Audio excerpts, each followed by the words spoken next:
Hey, welcome back to The Shed. We got a great show for you guys today. Real quick, just hit the subscribe button below. Thank you.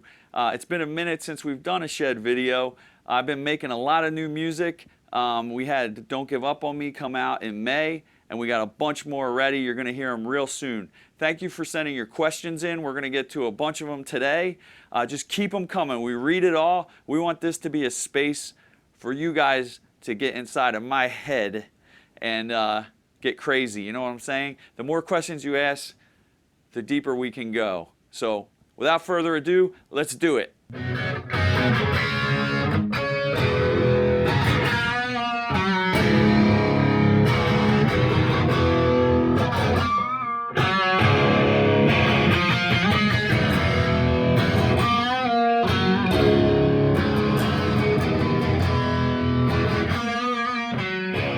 I got another question. This one's from Joshua.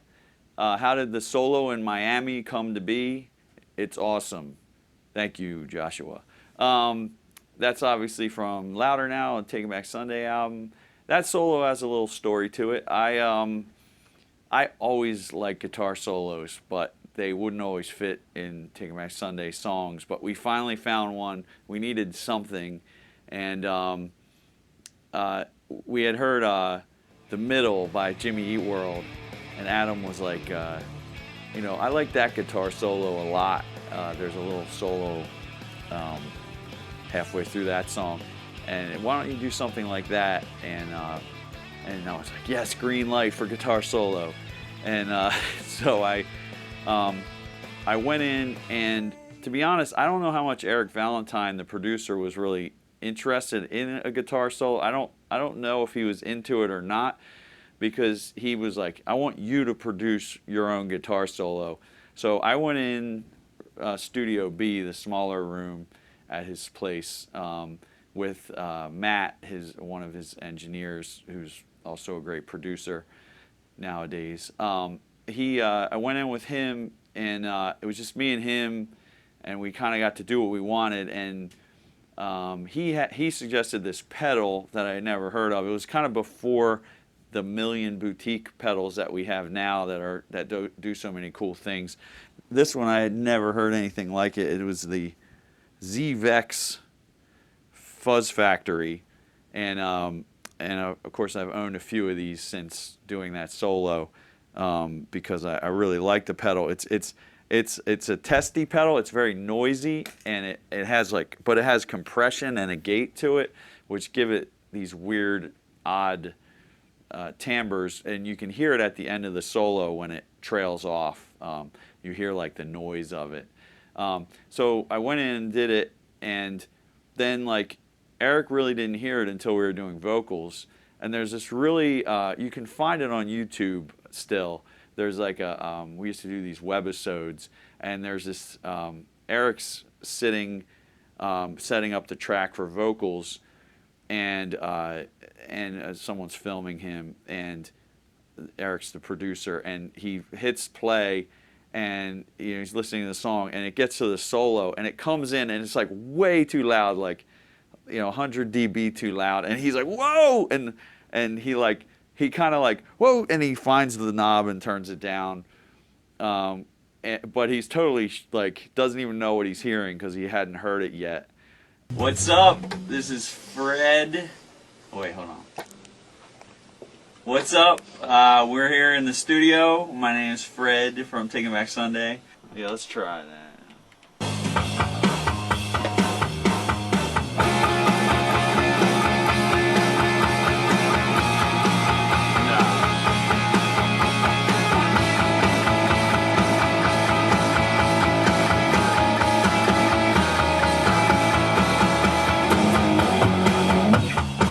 That part. That's a keeper. I never mess up. This is the one time you tape I mess up. We're in Hollywood, California, recording with Eric Valentine.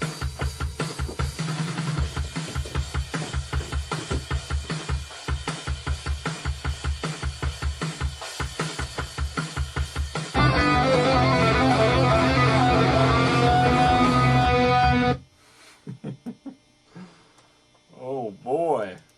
Lit. hot licks. But I could see it in his eye that when he heard it, that he liked it. And I was like, I felt so much like that was success for me. I'm like, all right, he liked it. And so it stayed, it went on the record. And I'm going to play it with this pedal right now so you can kind of hear how it goes. Here it goes. You can hear the nastiness of the pedal.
I want to try one more thing.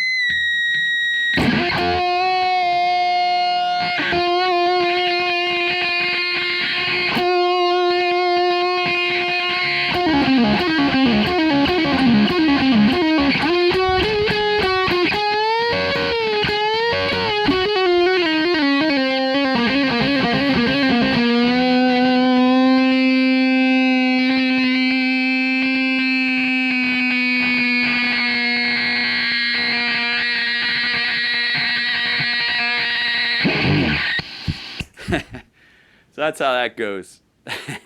That's always been fun. All right, we got a question from Bo. He asks, what influenced your vocal style? I didn't actually sing at all in high school. I was just a guitar player for my band. I would only sing if, we needed some backups. And I always had singers. But when I did sing, it was kind of like yelly and raspy. I liked like punk bands back then, the Dag Nasty, the Descendants, All. I liked Scott Reynolds from All a lot, and I would just kind of yell and keep it dirty and raspy. And then a band I heard called Sunny Day Real Estate. Their singer had such a beautiful voice, Jeremy Ennick, and I really liked that band, but I couldn't really emulate him that well. And then I heard Jeff Buckley. You may not know him. He's a solo artist, and he died young, but he was like pretty much the greatest singer ever, in my opinion. I play one of his songs.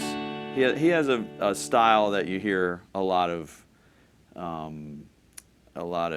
people sort of are still influenced by it today. I believe he's where they get it from, like Coldplay and people like that, because he has a very specific style. So here would be my rendition of Jeff Buckley. Looking out the door, I see the rain fall upon the field of mourners,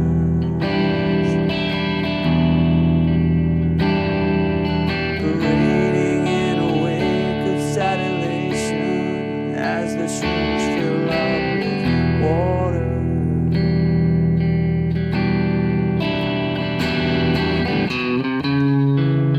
Maybe I'm too young to keep good love from going wrong.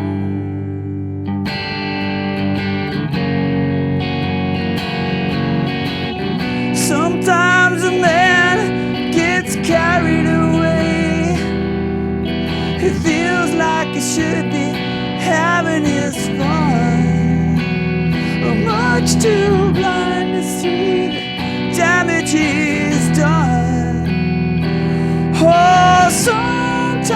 a man must wait to find that really he has no one.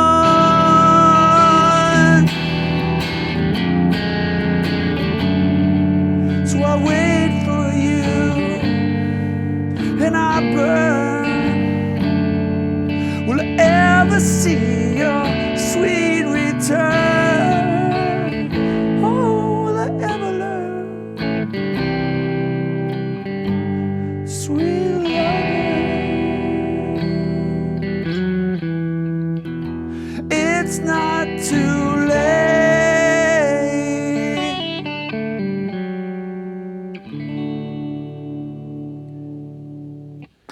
So he's the man. Check out his records. That was my biggest influence.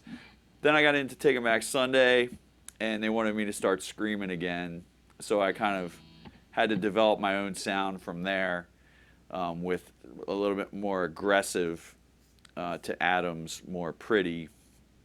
But I also had to be pretty and harmonized. So at this point, I kind of feel like I have so many different influences that I hopefully have my own style, which is what we all strive for. So, but that's my journey. My influences in vocals are much different than guitar, but that's the way I look at it.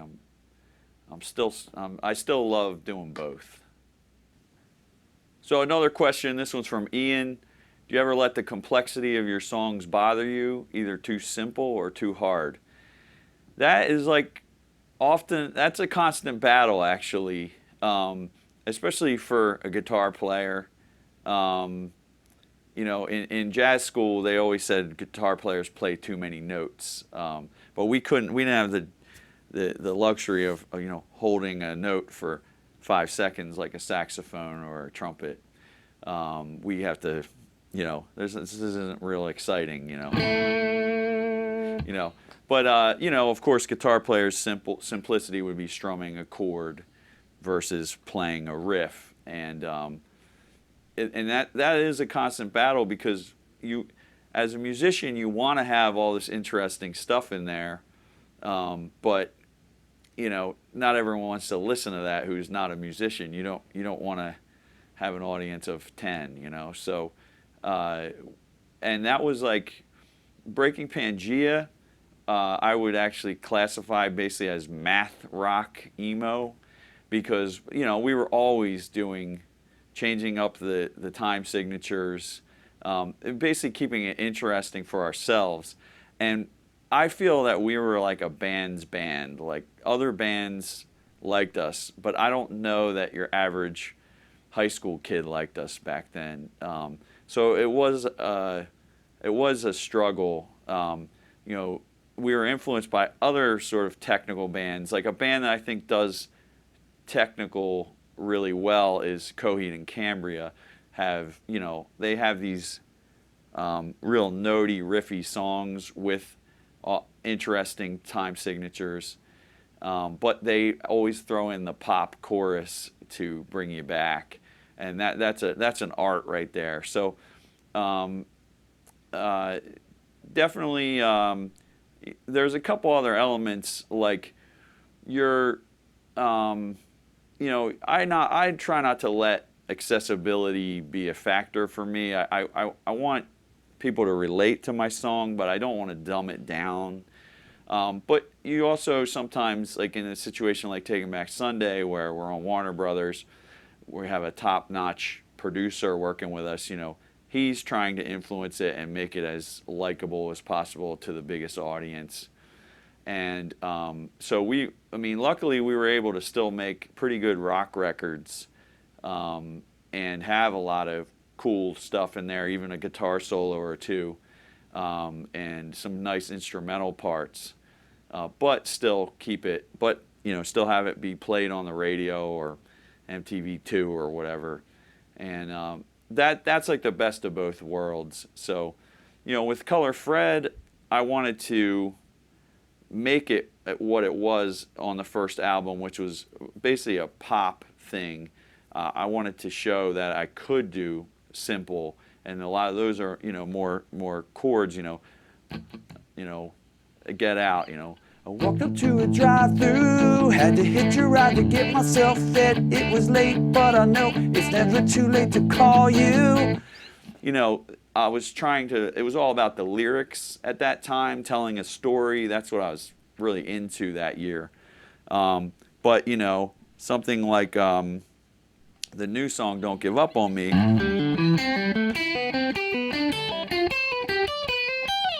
You know, that's, you know, I had to work with that because, you know, I thought that that riff was really special, but I wanted to, I didn't want it to be some weird song that's, you know, none of us like weird avant-garde jazz, you know. So it is a battle, and you make your choices. It has to sound like you.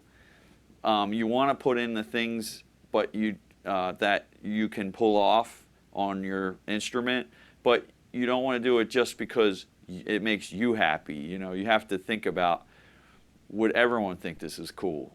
And if it's not, you have to cut it. And we musicians hate letting go of that, but like that's the way it is. I mean, ultimately, you want to make the best thing, and those are the choices you make, like on every part of every song. So it's a constant battle. Good question. Thank you. All right, we got a question about Breaking Pangaea coming from Theodore. He asked, we recently played some well-received reunion shows. Why do I think people are still into it? Is it the music, or is it just nostalgia? And I always think about nostalgia, as I'm sure many of you do, because obviously all the old bands have been reuniting these days. And to the point where I feel it's making it harder for new bands to come up, because, you know, I mean, Iron Maiden played recently, and everyone on my Facebook feed was at the Iron Maiden show. And you know, that's so powerful. How could any new band play arenas at this point when you're spending all your money on the bands you liked 20 years ago? So it's tough. I've always said since my mid-20s that I think people are most connected to the music they listen to between like 16 and 21, and it's hard to get more into a band after that point, because that music just it was your generation, and every day people tell me like that, you know, I helped get them through high school, or you know, their late teen years, that sort of time period. And I mean, obviously I'm grateful that I had any effect on anyone. That makes me feel amazing. But it makes it also tough, because like you know, I see like a band that I loved in high school, like Dinosaur Jr., and they put out a new record, and like I don't go check it out right away, and I feel horrible about it, you know, and so it's but the thing about Breaking Pangaea, we've been friends all these years, and we didn't really think about it too much. We just had an offer to play, and we took it, and the show sold out, and we set up another show, and that show did really well, and we got together. If we had not had fun with it, we'd probably never do it again. But it was actually really amazing to go back and play those songs again and be able to play them well, because like I think as musicians we've all actually gotten better. And even though we hadn't played in 15 years, we all put in time. Like we spent about 2 months practicing on our own. Then we got together for a week and practiced every day for a week. So we were able to still have fun with it. I wanted to get good enough that we couldn't not just pull it off, but be able to have fun while we're pulling it off, and be comfortable playing that again. Because those songs were pretty tough to play. As far as your question, why are people still into it? I think it's partially nostalgia. But I also think, like, I look back and think, man, we put so much work into those songs, and the fact that we pulled off certain things, I wish more people could see what we did back then, and I think those people wanted to see it again, or people who had never seen us before also coming out. A lot of people told me, I had never seen you guys, so I was happy to see you live finally. And I can tell you that it was so good that we're considering. Well, I mean, when we were done on that second night, we were like, when are we doing this again? Let's set it up. I mean, it may be a year, it may be 2 years, but we'd like to do more of it. So it was a blast. All right, now we're doing one for you guitar players. By popular request, I get these questions all the time about my rig rundown. So this one's for you guys. So for my rig, this is pretty much my holy grail. This is my Lily guitar. I got this in '96. It was a limited edition from Sam Ash, actually, because the special had never come in this color before, and I assume it's been limited to not that many still. Something different, I recently modified this guitar because I never used the neck pickup. So I had a builder named Mike Jam. He took this out and had I used to have tape over it in the Taking Back Sunday days, but he actually made a new pick guard for me. So I've only used this one the entire time I've owned it, so I don't need anything else. It's just one more thing for the string to get hung up on, which it did a lot. So I had it sunken in and then decided screw it. It was Mike's idea. It was a great idea. So, and I like the look a lot better too. So this thing has been beat to hell. It was first used on. I started using it in Brody, but the first recording was Breaking Pangaea's first EP, Take Apart the Words. It was on that. The next 2 Breaking Pangaea releases, it was on all my Taking Back Sunday stuff, every song. This would be the main guitar on it. Terrible Things, main guitar. This is just my go-to. It's my sound that sounds like me. And I'll tell you, I owned 5 different SGs at one time. This one always beat the others out. I don't know why. I don't know what it is. I could tell you that it came with plastic tuners, and when I replaced to the Grovers, and there was some more metal up here solidifying the headstock, I noticed more sustain from that. But other than that, it's pretty much the way I bought it.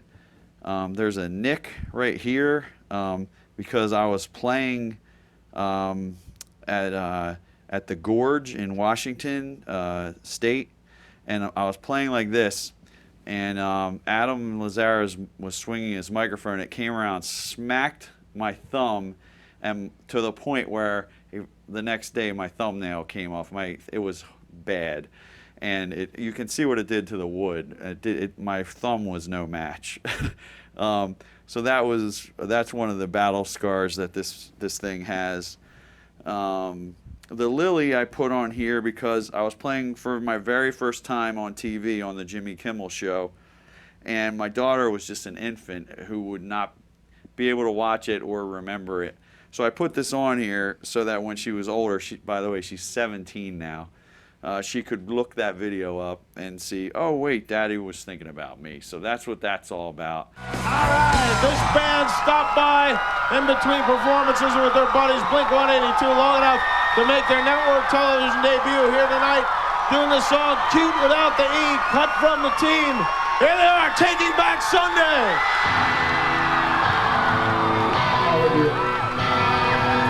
The music is calling, don't worry, I know exactly what goes on.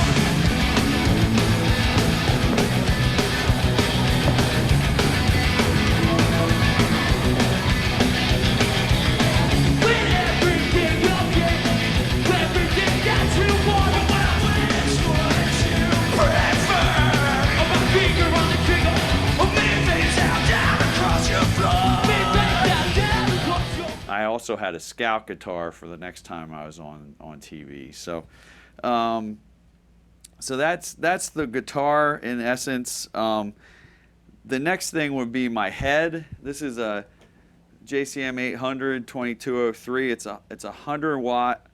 It's from 1984. It's not a reissue. I've had it since about 1994 maybe. I traded a PV 5150 for this, and at the time those were so hot that they were trying to get rid of this, and they were like drooling over my PV amp. And I know those are making a comeback these days, but this is much more useful to me for what I do. The high gain amp just obviously wasn't my thing. A big part of my sound besides this head. Oh, by the way, the head has a nickname. It's the Sasquatch. There's a story about that. I believe that was the band that owned it before me. I believe it may have been stolen from them, but I didn't steal it. I bought it from Cintioli's in North Philadelphia. So this head has, ever since I got this, I got this first, then I went around and looked for guitars, trying to decide what I wanted. I tried every guitar. I decided an SG Special had the right amount of muting, cleanness, but I could also do my bigger chords without them being too distorted and dirty. I wanted some clarity, and the SG Standard, which is actually a pricier guitar, actually doesn't do the job for me as well as this does, because of the style I play. For a big part of the sound of this amp is obviously this cabinet, which is a early 1970s cabinet. It had 4 original greenback speakers in it. I've replaced 2 of them with new greenbacks. I kept the old speakers to be reconed, but it still has 2 originals in it. They don't even say greenback on the back. They're so old. They're just green on the back. So at one time they weren't called greenbacks. They were just called Celestion speakers, but they were green on the back. And that's what's in here, and it's just such a good, a nice warm sound that you can't get. I have a new orange cab that I also love, but this thing is something special. Another thing is my settings on here. The majority of my amp sound is just this amp. I don't use pedals unless I'm doing some kind of lead where I think I need it. But the majority of my sound is just straight up this guitar with this amp with this cab. So you see I have presence down. I don't really like the presence on the Marshalls, at least in this era. The bass I turn all the way up because these were pretty harsh amps and I want to take that away. I keep the middle and treble. Middle I usually do, just below half, this a little above half. The master can be at anything. It's more important. The preamp is about here. I don't want it to be, I don't play heavy metal, so I don't need this all the way up, but, and then this kind of, depends how loud I want it. So anyway, and by the way, I've had people tell me, it's really interesting that you do your knobs like that, but I didn't do it you never look at the knobs when you're turning them, just listen. I don't turn the bass all the way up because I think I should. Use your ear and go, okay, this is the sound I want. I mean, to be honest, if I could turn the bass to 11, I might, but this is what I've wound up with. This also has a modification on it for the head for super distortion. I've only used that on recording because you have to flip a switch in the back, and it just adds the distortion. On louder now, we had that knob on for about 5 days while we were doing solos, and we blew the tubes out. The whole amp just died, and we had to go to 9 different places to try to get it fixed, because we got it fixed and we brought it back and it didn't sound the same. So we we almost flew my Philly repair guy out to LA to fix my amp because we couldn't get our sound back and we really needed it. So this is it. This is the sound, and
so you want to get that tight, but you also want to, when you're playing low, you want to hear those sparkly strings at the top.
So that's the deal. I'll give you my best 80s.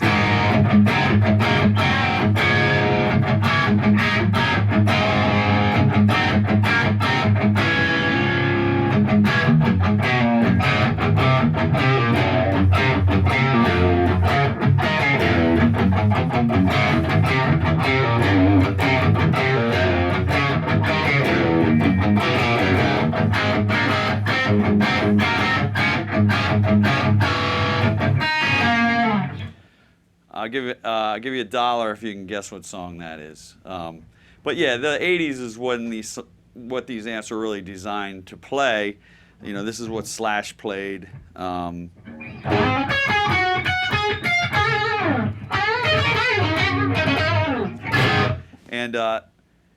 you can hear on the solos, I want to have a little more gain, so I'll kick a pedal on for that. But we'll do a pedal rundown next. This is my amp. This is basically one of my best friends. I love you guys. This is the family right here. And thanks for watching. See you soon.